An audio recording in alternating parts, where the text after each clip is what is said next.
Suzanne, you're just going to have to go. For some reason, the music's not playing. Sorry about that. Well, I'll that's edit it later. okay.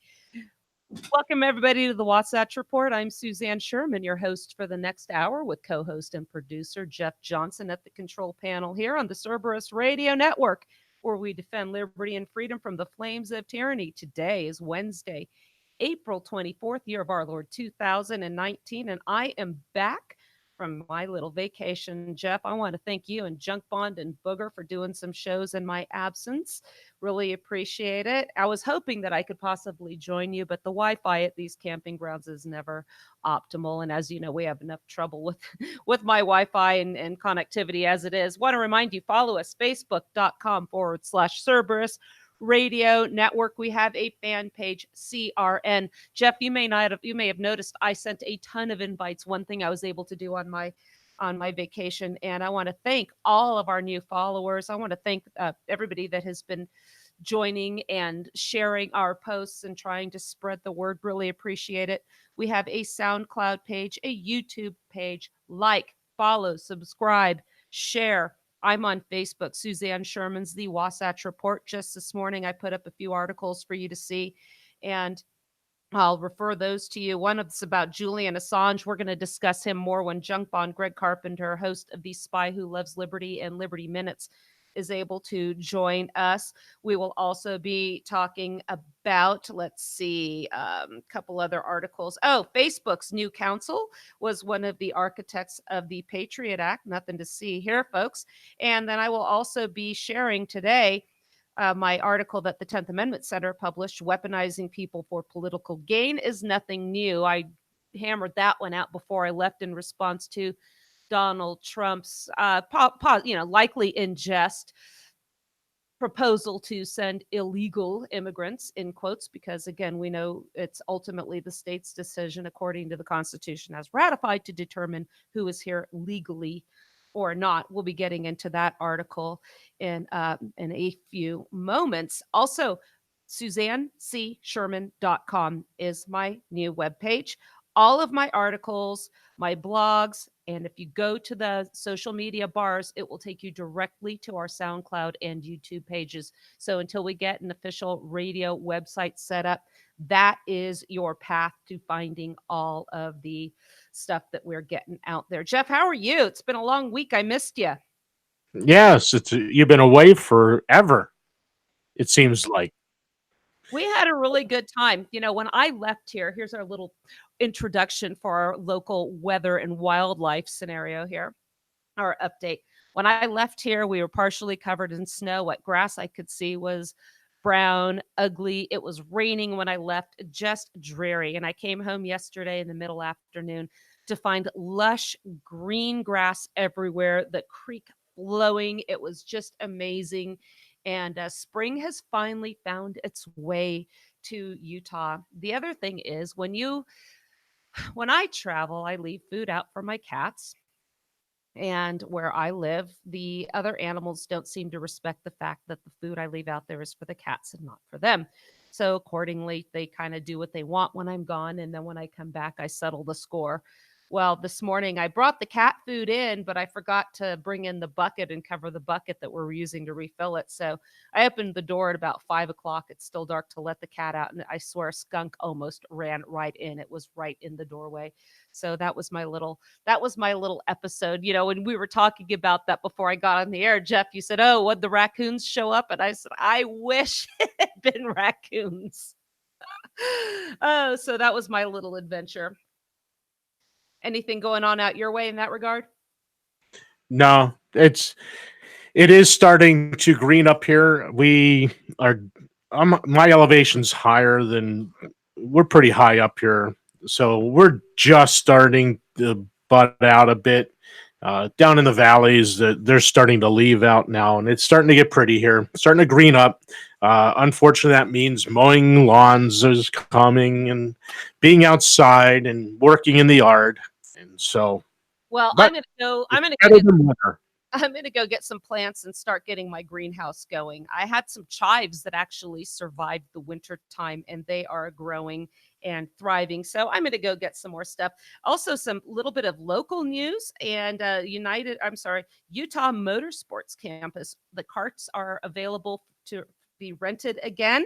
So the rental center is open and they're going to have some races this weekend. My son's actually racing his Miata.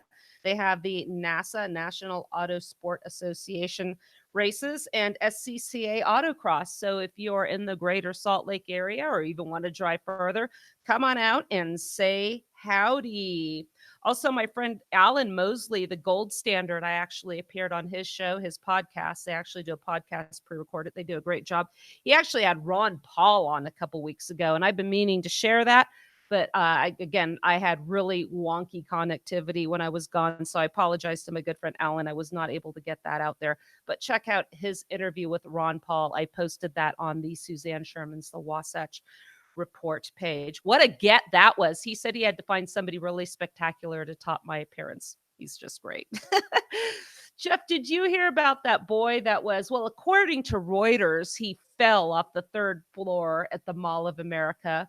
But the truth of the story is that he was thrown off the third floor of the mall by a gentleman of, I believe, the Muslim persuasion, but the media doesn't want to seem to discuss that. We do have some good news. I came across that and wanted to just add this in.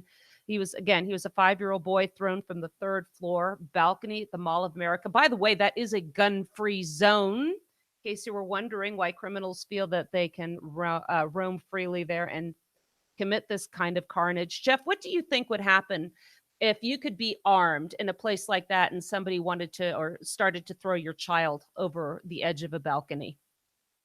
It would not end well for that person. They would end up with holes that they didn't have prior to that in them.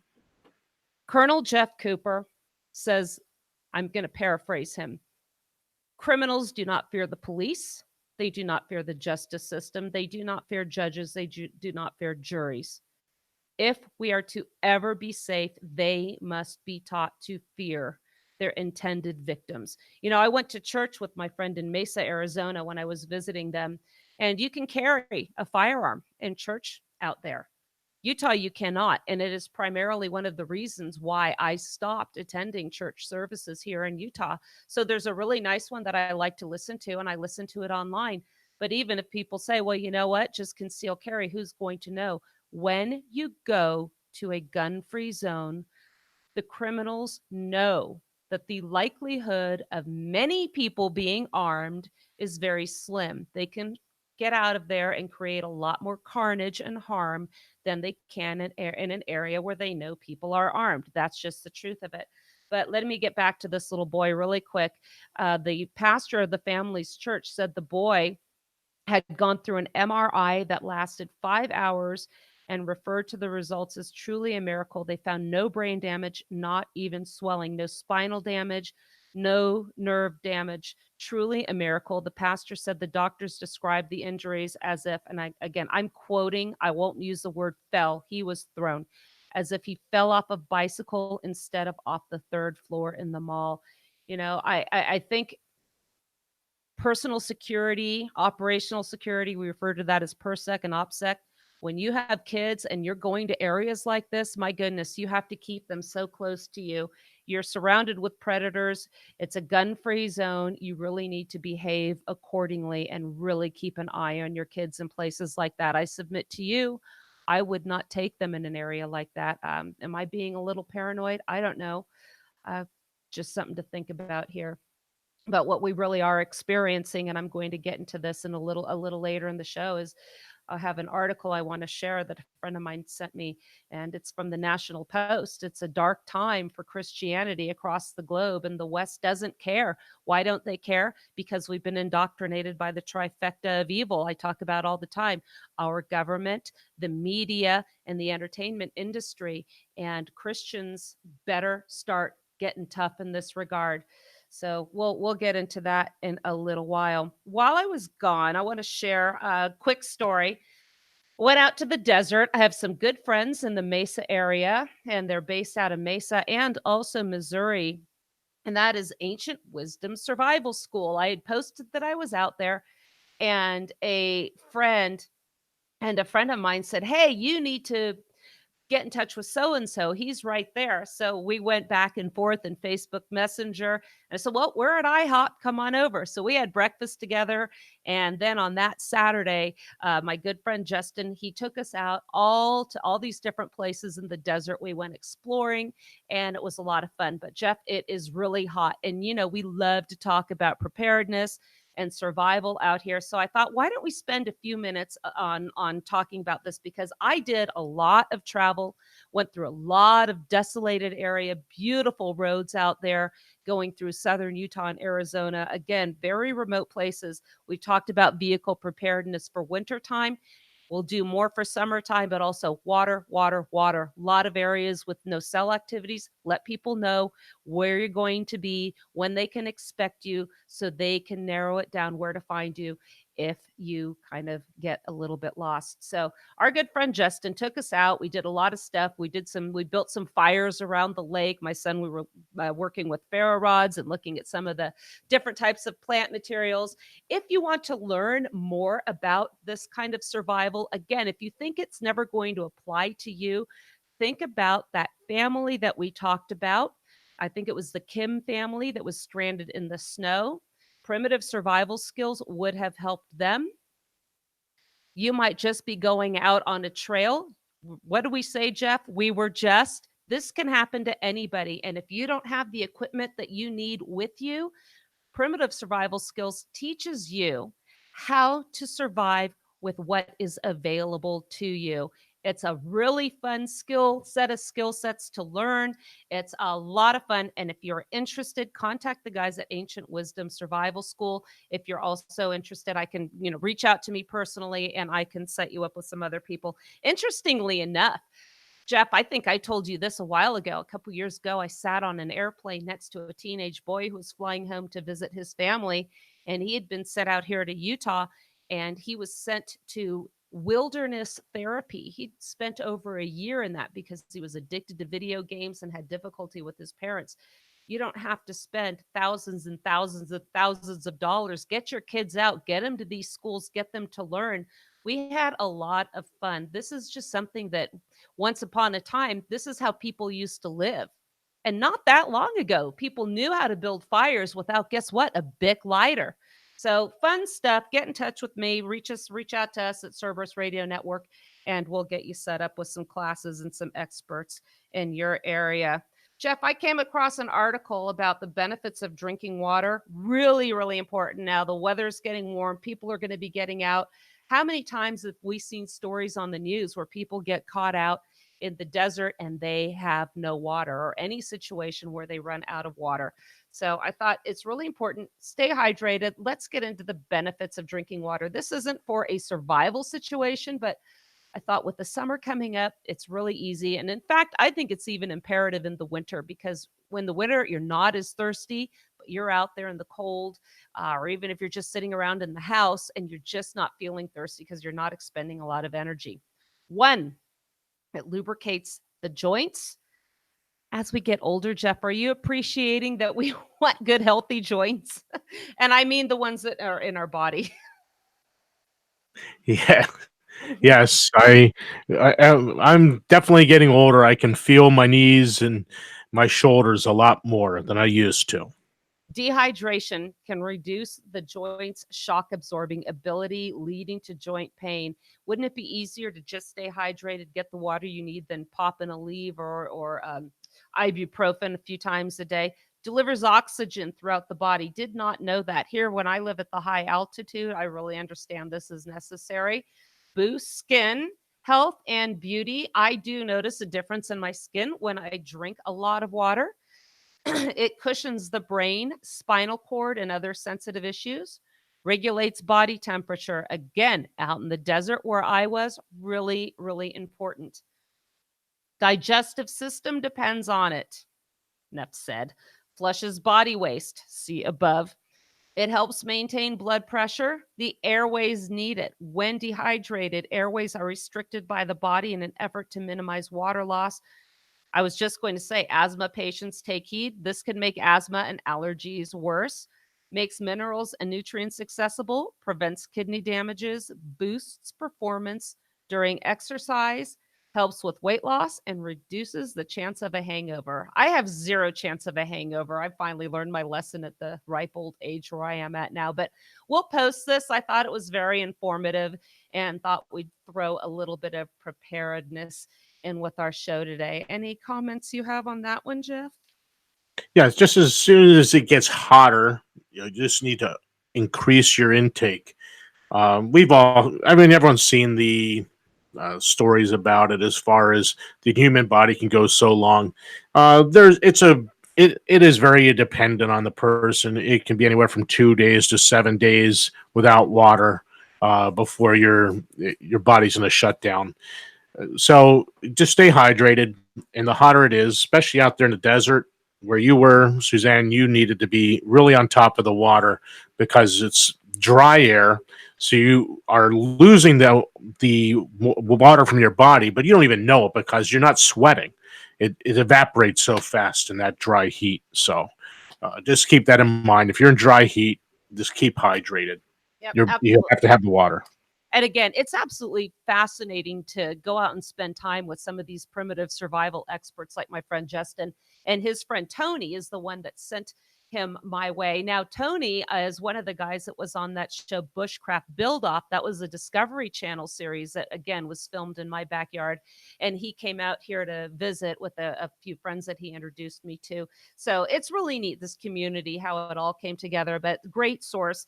Again, that's Ancient Wisdom Survival School. You can look them up. They've got a Facebook page. I saw some really cool things too on my journey home.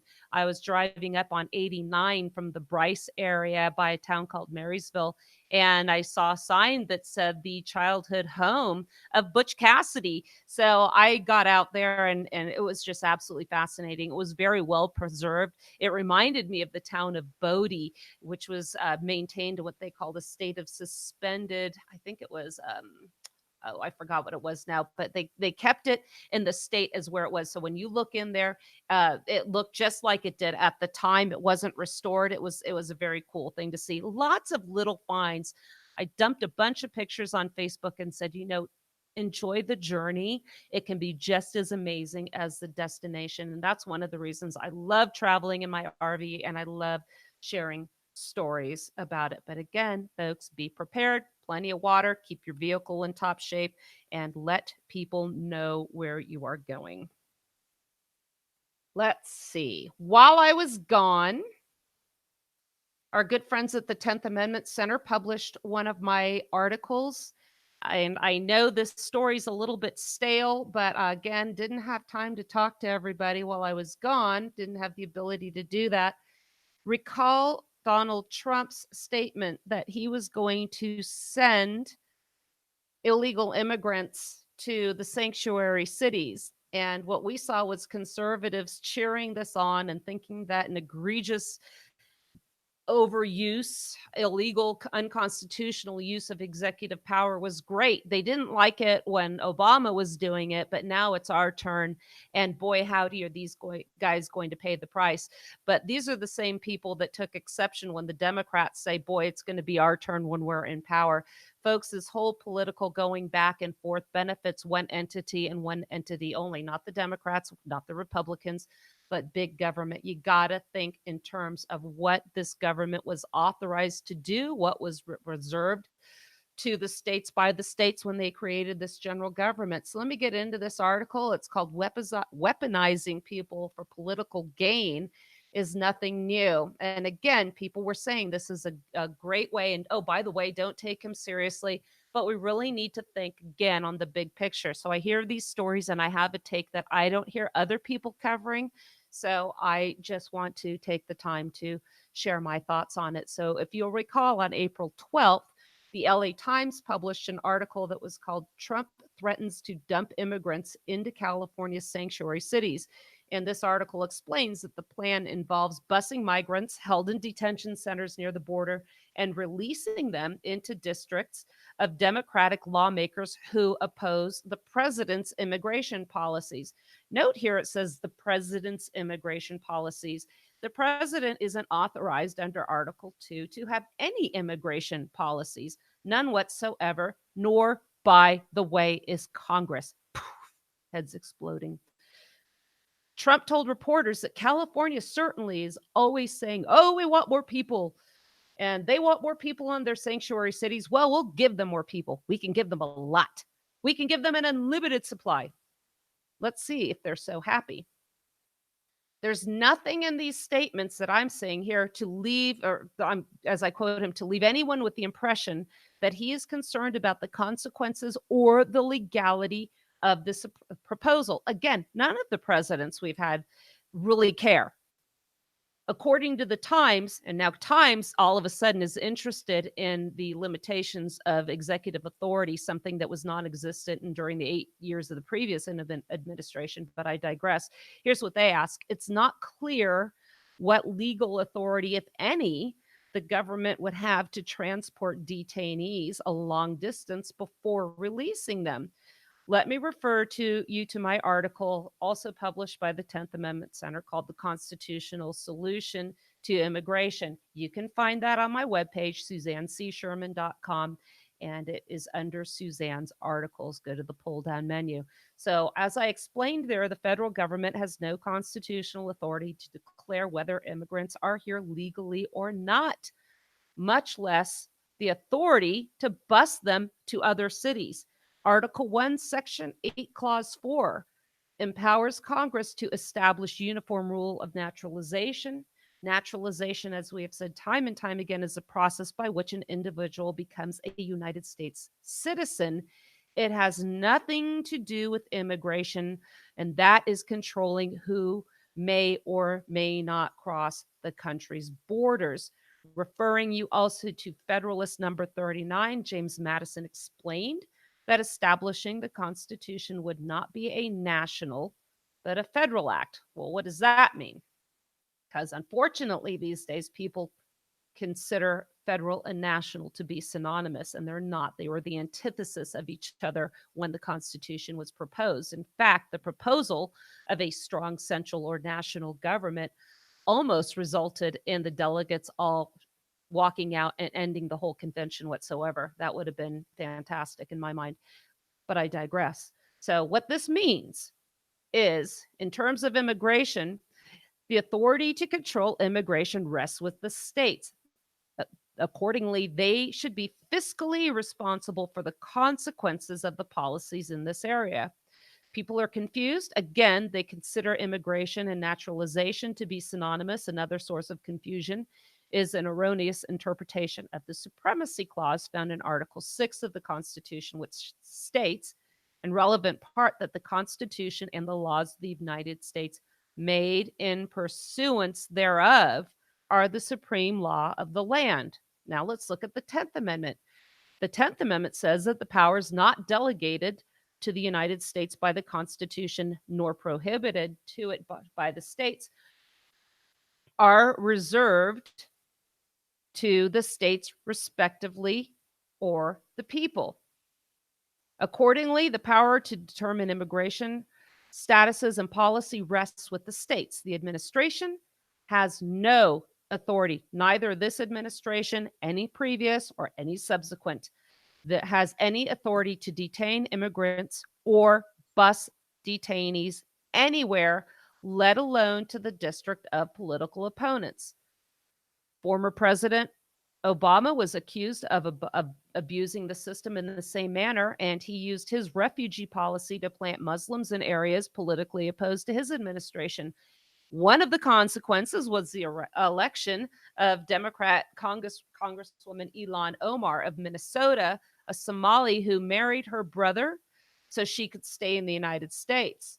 Well, critics of the previous administration's abuses, as we've seen, and I just mentioned earlier, are now applauding the abuses of the current administration for purposes of payback and political one-upsmanship. They find his statements to be humorous, and at best, we are told not to take him too seriously. As I said here, and this is something I didn't hear anywhere else, fear not, both sides of the issue can look to history as a precedent for this behavior. On January 1st, 1863, Abraham Lincoln issued the Emancipation Proclamation, which freed, I put in quote, slaves. Thanks to this act, he is falsely hailed by the indoctrinated as the great emancipator. Yet what has been taught as a humanitarian act was nothing more than a military tactic. First, he wanted to keep England out of the war and from acknowledging the Confederated States of America as a belligerent nation. The second, and this is nefarious here, was the logical and likely intended outcome that the slaves would revolt against their masters, meaning women and children left home while the men fought the war. Slaves in the states remaining in the Union were not affected, nor were the slaves in the South in areas of federal control. Furthermore, any state rejoining the Union within 100 days would be allowed to keep their slaves. Don't take my word for this, folks. Look it up. Read this yourself. All we hear is that the Emancipation Proclamation freed the slaves. But when you hear that they were allowed to rejoin the Union, the states in quote rebellion, they were not, that the states that had left the Union would be allowed to keep their slaves if they would only join. You need to reconcile these facts with the indoctrination. And you really need to see this proclamation again for what it was. So here we go. United States immigration policies since 1965, remember the 1965 Immigration Act, I've talked about this many times, have been aimed at shifting political dynamics. Federal policies have benefited one entity, and that's not just the Democrats, it's the Republicans as well. The entity being benefited by this is big government. The importation of people from third world countries has fundamentally changed the political climate to the benefit of top-down central government, as I explained just a few moments ago, that the founders and the ratifiers rejected outright. Rather than seeing this, this current debacle as an amusing form of payback, no one is realizing that actual human beings are being affected. We have dehumanized real, living, breathing people for political theater. So we have Obama, who brought migrants in to benefit his policy objectives. Trump is advocating keeping them out to keep his campaign promises. So here's where Trump is not acting in good faith. He cannot, in good faith, argue that these immigrants are a danger to society. Remember, he says these people are dangerous, they commit crimes. Kate Steinle, I discussed her in my article, The Constitutional Solution to Immigration. So he says they're dangerous, but then he threatens to relocate them as punishment into communities not supportive of his political policy objectives. So ignored completely is the system that was put into place when the Constitution was ratified. This system was intended to avoid the very crisis we're facing today. We have sunk to new lows. Remember, now the system was intended to never have one top-down solution to immigration. The founders understood that a society that had many different cultures and ideologies would be less resilient to a tyrannical government. And that's exactly what we're looking at today is the fruition of their fears. This is coming true.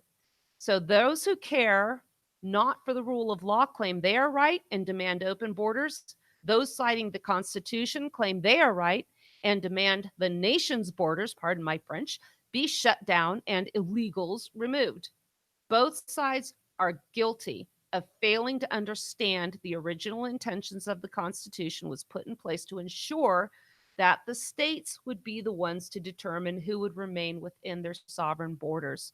So in conclusion for this article, let me just say that from Lincoln to present day administration, we are witness to the weaponization of marginalized classes of people for political gain. Those who are cheering this behavior, if this is you, take a hard look at the real issue and ask whether those who fought and died for our independence would wish they had simply stayed home. Any thoughts on that, Jeff? Yeah, well, what it comes down to is we need the states to act like states. So if Texas wants to close this border, that is totally within their purview. And they should put their militia. Today we have a National Guard, whatever. Anyway, put their troops on the border, close it off. And it's interesting because I shared an article with you and Greg about two soldiers, and I'm guessing they're National Guard because they said they're from Washington, and imagine that was Washington State that are down there on the border. They were in a border patrol vehicle, and inside the territorial limits of the United States. And six Mexican troops came up and disarmed them and questioned them inside the borders of the United States. Excuse me. And there was nothing happened to the troops, but it's just they came across. So something like this, Texas could handle, and they could handle it much better. And that's the way it's supposed to be under the 10th Amendment. They have the authority. So that's all I really have to add to that. We'll discuss that article another day. Okay. Yeah, what was interesting to me was they surrendered their firearms, and now there's I read an article, and again, I'm really behind because I avoided all this and it was fantastic while I was gone, was that they were going to review their rules of engagement. Are they trying to tell me that the military's rules of engagement when they are on sovereign United States territory, that they are to surrender their firearms to the armies or official forces of a foreign country on our sovereign territory? Meanwhile, look what we're doing abroad. So what they should be doing is defending our borders if we're going to say that we are one United States of America, and stop invading the borders of sovereign countries that are of no threat to us. But I digress. So yeah, I think we will get into that. And also when Junk Bond is back, I want to get more into this whole issue with Julian Assange, because Greg is really good when we talk about all the computer aspects of that. But I think that's going to set a very dangerous precedent for those who try to speak the truth about this government. Hillary Clinton, by the way, said that Trump is avoiding prosecution because he's president. Look at the pot call the kettle black. I just caught up with that one when I got back. That was just absolutely mind-blowing to me.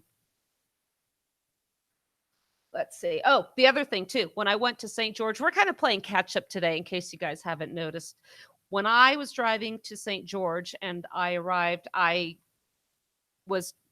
came to the news that Notre Dame had burnt almost to the ground.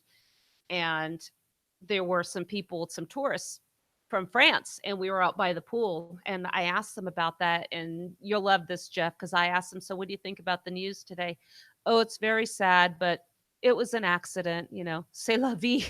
They were so quick to just write this off as a construction accident. Jeff, did you do any reading into the actual organization that was doing the restoration of this? Apparently, this was a top-notch crew who had been involved in this for a long time and had done many other such projects. I'll try to find the article, but there were very, very strict regulations with regards to fire. Somebody, they said, had to have brought that fuel in from the outside. Look at the timing. Easter week, there were over 800 threats in France to churches in the country for terrorist acts. And then on Easter Sunday, we had the Sri Lanka terrorist bombings, where apparently, according to Hillary Clinton and Barack Obama, Christian is the new C word. They are apparently Easter worshipers. Why can't they just come out and say Christians were attacked? Why is it so hard? Look at the outrage, the Islamophobia accusations after New Zealand. But we don't see that coming our way. There's an article I want to call to your attention. It's by the National Post, and it is entitled "A Dark Time for Christianity." See, we'll say it here. Christianity, a dark time for Christianity across the globe. And here, the West doesn't care. It's by a gal named Catherine Pepinster. The death and destruction in Sri Lanka was particularly shocking, given that it took place on Easter Sunday, the holiest feast of the Christian year. It was also horribly familiar, for now we are living through an unprecedented era of Christian persecution. You know, I said 15, 20 years ago that there's a war against Christianity, and it's only gotten worse since that time. Most people associate persecution of Christians with the Roman Empire and the martyrs facing the lions. Others recall the Soviet regime, repression of believers during the time of Stalin, but this century is fast becoming a rival to both of those eras. According to a respected Pew Research Center, Christians are the most targeted bodies of believers in 144 countries, up from 128 in 2015. There is barely a country from Saharan Africa to Pakistan where Christians worship freely without intimidation. The persecution takes various forms. The bloodshed in Sri Lanka was of a particular kind. It was well organized, 4 churches bombed, as well as Western style hotels, and they were well planned. Religious holiday was the date, and it underlined the bombers' calendar. Elsewhere, in such countries as Bosnia and Herzegovina, Christians are tolerated but suffer discrimination in such areas as employment. And in many countries, there is state oppression by political regimes. We have that here too, folks, by the way. The future of Christianity is particularly grim in North Africa and the Middle East, and which is, by the way, are the very cradle of Christianity. In Egypt, the Copts, who belong to one of the most ancient Christian traditions, have been targeted over and over again after centuries of living peacefully with their Muslim neighbors. Jeff, when I was living in California, I actually had a gentleman come over to my home to do some work, and he was a Coptic Christian. And he said that now, with the Muslim Brotherhood takeover, that he would never go back again, and he feared for his family's safety. You know, speaking of the Muslim Brotherhood, I remember when Obama was interviewed, I think it was by George Stephanopoulos, who just loves his little softball pitches and did not hold his feet to the fire on his answer. When they were contending for power, and we remember the Arab Spring of Egypt, he asked Obama, is the Muslim Brotherhood a dangerous organization? Are they anti-American? Are they radical? And Obama's response, I should say non-response, non-answer. In the court of law, we would say objection, Your Honor, non-responsive. He said, look, the Muslim Brotherhood is but one faction competing for a seat at the table. He didn't answer the question, and you know damn well why he didn't do it. Let me get back to the article here. They go back to discussing Libya. Mass grave was found containing 34 Ethiopian Christians killed by Islamic State fighters. The destruction of Christianity in Iraq after Islamic groups emerged in the wake of the war in 2003 has been so overwhelming that there are barely any Christians left in cities like Mosul. Further east in Asia, persecution is at its worst, according to a report from Open Doors organization earlier this year, as the Middle East. The assailants are often members of other religions, such as Hindus in India, Muslims in Pakistan. Its forms include terrorist atrocities, but also grave harassment, such as in Pakistan. Let's see, and where Asia Bibi spent 8 years on death row for blasphemy. China, communist political regime, is responsible for oppression akin to that within the USSR. Government attempts to monitor and control practice of religion through state-sanctioned patriotic Catholic and patriotic Protestant churches, but mostly of the country's 100 million Christians belong to unregistered churches, which are regularly closed down, and members are detained in camps. We're seeing that here, where people remember. I wrote an article also published by the 10th Amendment Center called "The Church of the National Government," and we are seeing Americans eschewing Christianity for our national government. Donald Trump had said, "Here in America, we worship God, not government." Do we really? Do we really? I want to finish with this article quickly. The attacks in Sri Lanka come at a time when British Foreign Secretary Jeremy Hunt is awaiting review of British government's response to Christian persecution. According to Bishop of True, the Reverend Philip, who is conducting it, is a post-colonial guilt about Christianity has affected attitudes in the UK and lessened the interests of the oppression. We're seeing that as well here. We're seeing let's see, a Civil War guilt over slavery affect the actual founding and the principles upon which we were founded. I explained that in my article. Will the founders be remembered as slaveholders by the American conservative? That's on my page as well. And I also put the expanded version of that, Lies My National Park Told Me. You can find that on my webpage as well. So I think this is dark days. I think we're going to see this, and we're seeing this more again within our own country. I'll share with you an article published by BBC News. Unfortunately, I didn't comment on this. A family friend had posted this, and they were cheering this on. And we do not advocate any discrimination of any kind. We advocate here on the Cerberus Radio Network freedom, the proper role of government, not living under a tyrannical government. If you respect each other's beliefs and don't harm one another, and respect their freedom of association and don't compel participation and make people do business and compel and share a message. We see this with the bakers. And let a free market determine the success or failure of these business. Everybody, both sides, have more liberty. When the government comes in and compels behavior, compels how we do business with one another, who wins? Government. Who loses? The rest of us. I don't care if you're a member of the LGBTQ LMNOP community or the Christian community. We all lose because we have more government interference in our daily lives.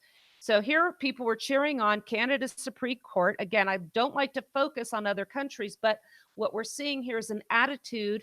It's really, the pulse of the American opinion in this regard. Canada Supreme Court rules LGBT rights trump religious freedom. Friday's ruling, this was a couple weeks ago, against Trinity Western University in British Columbia was closely watched by both religious freedom and gay rights advocates. The university made students promise not to have extramarital or gay sex. The Supreme Court found that protecting these students from discrimination trumped religious freedom.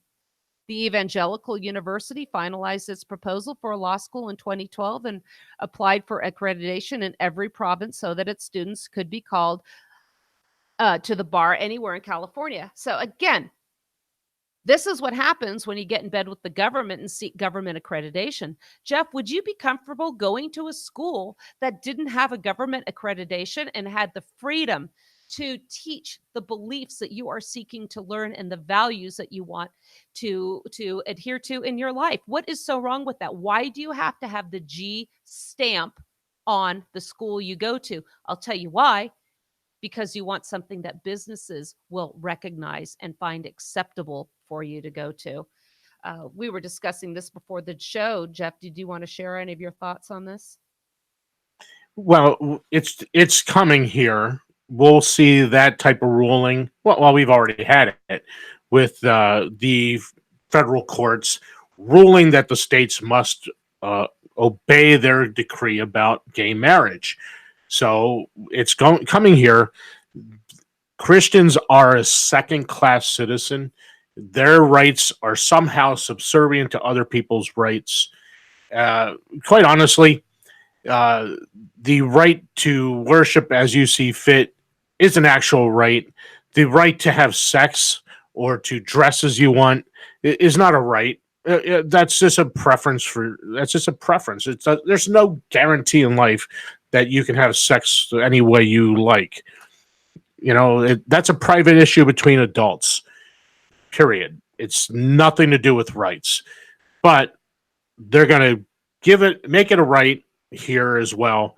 And it's going to be a right that's greater than actual rights.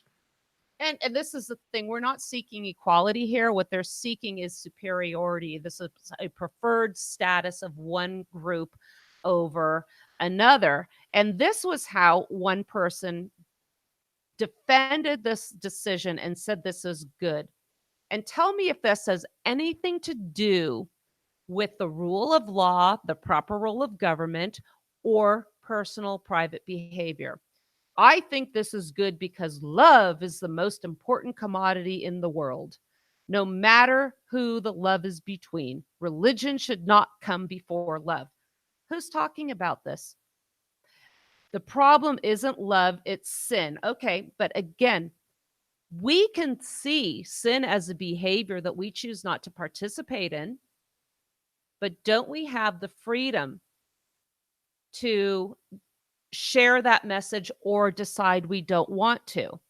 The sin is shunning those around you. This is a person who thinks this is a good idea. The sin is shunning those around you for loving who they want.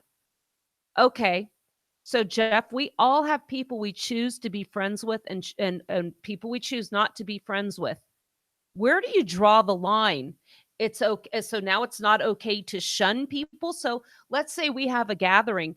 Do we have to make sure that we reach out and include people from the LGBTQ community? I mean, where do we draw the line here?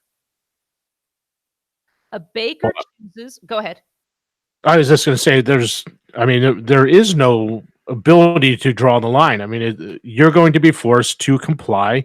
Their their right, quote unquote, you can't see my fingers, is greater than anyone else's right, and it is. It's about compulsory, not acceptance, but I'm not quite sure what the word is. I mean, it's compulsory. Government's going to force you to accept their lifestyle, whether you want to or not. And what they're saying here is you can't shun people. Where is the proper role of government in telling people who they can, again, choose with whom they wish to associate or not? But this is far more nefarious because, again, as you said earlier when we were talking about this before the show, it's a competing ideology. Christianity Christianity is about taking care of your community on a personal level. It's about charitability, being charitable. It is about being personally responsible for your decisions and behaving in a manner that's going to make many of these issues irrelevant, but it is also going to make you less reliant on government. Government compels education in their public schools. Story out of Colorado. Colorado's sex education bill would force kids to learn LGBT ideology and ban talk of abstinence. What does Christianity talk about? Abstinence outside of marriage. So apparently you can indoctrinate children into, and this is what I'm seeing it's glamorized. Look at how these kids are fawning over adults as well, over children, transgenders, drag queens reading to kids in public libraries. This is a march for superiority, not equality. And this is what we're talking about here. Colorado's wildly controversial, comprehensive sex ed legislation has ignited national discussions about how far Americans want to expose their children to a radical social agenda. Let's take this back a step. Why have sex education in schools at all? Should that not be the role of the family? As we've talked about Agenda 21, one of their goals to have a large global one world government is to substitute the individual for the collective. They can only do that by destroying our traditional institutions. Family is the cornerstone of our traditions. If you can destroy family values, they have you. They substitute the school for the family. Get your kids 12 years of compulsory sentence your children must serve. You can homeschool if you do it within their approved parameters. I did not. I never filed. I never worked with the district. I did it under the radar, and I was prepared to fight them if they challenged me. But not a lot of parents are willing to do that. In Utah, when I got here, the homeschool regulations said I had to teach the same subject matters for the same amount of time during the day as the schools and register with the district and tell them I was going to do so and make a promise with an affidavit that I would. I had no intention of doing so, so I never did. Then they made the law a little bit more lax and said, well, you have to teach the same subjects, but because you don't have the same number of students in the classrooms, you don't have to teach as many hours. Well, gee, thanks, but I don't want to teach the garbage you're teaching in these schools. I don't want my kids to be indoctrinated into global warming lies. I don't want my kids to be indoctrinated into the lies about the war of northern aggression. Lincoln hailed as a hero. Let me get back to the article as we wrap up the show. More than a few eyebrows were raised when Colorado passed its mandatory comprehensive sex education law in 2013, requiring students to undergo culturally sensitive lessons. By culturally sensitive, that meant sex ed lessons would incorporate minority perspectives on sex that had not been previously represented in sex ed, including LGBT individuals, but also other groups. In practice, this meant teaching and affirming more diverse kinds of sex. Jeff, I have read some excerpts in some of the books that are put in these schools and their reading lists. If it were a movie, it would be triple X pornography. Yet what are they banning? Books like Tom Sawyer and Huck Finn because they have some offensive words in them. Yet they don't even listen to the music their kids are listening to when they're using the same word and worse in their lyrics. So, the whatever. There's a reason I moved to the mountains. Where many parents were concerned, those concerns were appeased by the fact that students could discuss their moral, ethical, and religious beliefs on sex and sexuality in the classroom. It also allowed some schools to be excused from provisions of the law if requested. So 5 years later now, Colorado's Democrat-controlled General Assembly thinks the 2013 law is no longer good enough to address the education of teens. Enter HB 1032, would like to do away with the concessions and would specifically prohibit religious moral. Oh, did you catch that? They will prohibit any kind of morality to be interjected into the ethical perspectives on sex from being discussed in the classroom. Here's a story for you. I told you I went to see my friend Robin over the weekend. They just moved from California. The very school their daughter was attending in Bakersfield, a substitute teacher just got in trouble for allowing two students, where I am not kidding you, were engaging in a sexual act, the sexual act in the classroom. Other students were recording it on their cell phones. Ladies and gentlemen, your public school system. You can't make this stuff up. The bill demands that schools teach about the relational and sexual experiences of LGBT teens. It would forbid any emphasis on abstinence and sexual risk avoidance as the only foolproof method against pregnancy and sexually transmitted diseases, and declares that saying so in the classroom is against the law. So ostensibly, you could be put in a cage if you were a teacher and you tell children in school, if you don't want an unwanted pregnancy, there is one way that is 100% foolproof. You will not get pregnant. Abstinence. They'll put you in a cage for that. The bill would strip teachers, administrators, and school boards of the ability to choose the content of their comprehensive sex ed curriculum. Why even have a comprehensive sex ed curriculum? I mean, this is just crazy. I've had people say, well, the parents won't do it. This is the problem. I want to go back when the Second Amendment was being discussed. There was a fear that with a standing army, those in the militia, with a professional standing army, those in the militia that had jobs to perform would give up training, give up their responsibilities to keep the community safe, and farm that out to the paid professionals. Our good friend Dwayne Stovall, who's running for United States Senate in the state of Texas, told me about that. And I read that that was during the ratification debates. And I said, you know what, Dwayne? That's not all that's been farmed out. We have local police. We choose not to protect ourselves. No, you don't need a gun. Just call the police. We have farmed out educating our own children, just like we have farmed out our security. We have farmed out raising our children to understand and appreciate the cultures, our traditions. Now we're raising a bunch of little cultural Marxists. You know what's up next? Pedophilia. We are seeing this now.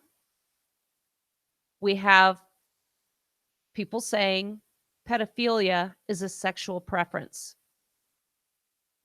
If I were to take a minor into a bar, I could have CPS knocking on my door. If I could take a little 11-year-old boy, dress him as a drag queen, take him to a gay bar, and have homosexual adult males hand him dollar bills, he's a hero. I'm progressive. I'm courageous. What have we come to? I am mortified by this, and to say that we are promoting equality and kindness and love, what these ignorant, stupid people don't understand is they are giving a government power to compel association, to compel thought. This government does not care about either side. It will squish them both like bugs. Keep giving them the power, folks. Only 2 states in the country, the article wraps up, prohibit schools from speaking about religious beliefs regarding sex. The majority of states, including Colorado, allow abstinence to be stressed or emphasized to teens as the only foolproof method against STDs. Again, this is going to ban speech that suggests abstinence is the best and healthiest choice. But wait a minute.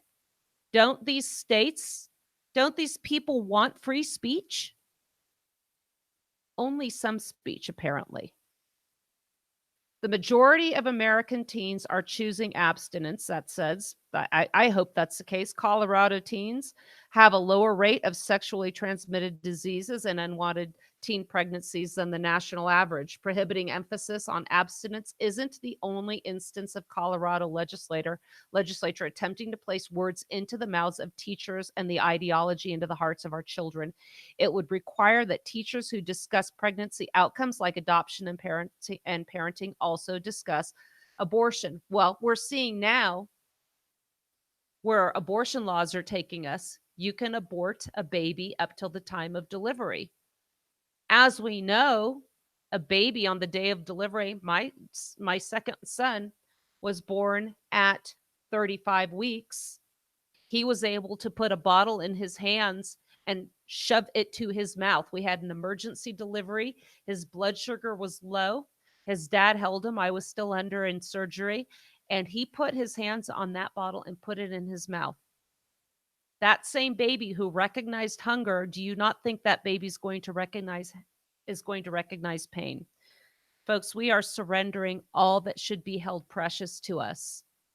And we are doing it under the lies of tolerance, love, political correctness, equality, which Tom Woods says, by the way, is the bloodiest ideology in the history of the world. Forced equality, absolutely. We're not done with this topic yet. I want to thank everybody for listening. We've been gone, like I said, for about a week. I want to thank Greg Jump on Carpenter for doing a show in our absence here. And we'll be doing a show again later on in the week. Not sure what day yet. I think Friday for sure. Again, I'm Suzanne Sherman, Jeff Johnson here in the studio. This is the Cerberus Radio Network, where we defend liberty and freedom from the flames of tyranny. Thanks for listening, everybody. Have a blessed day.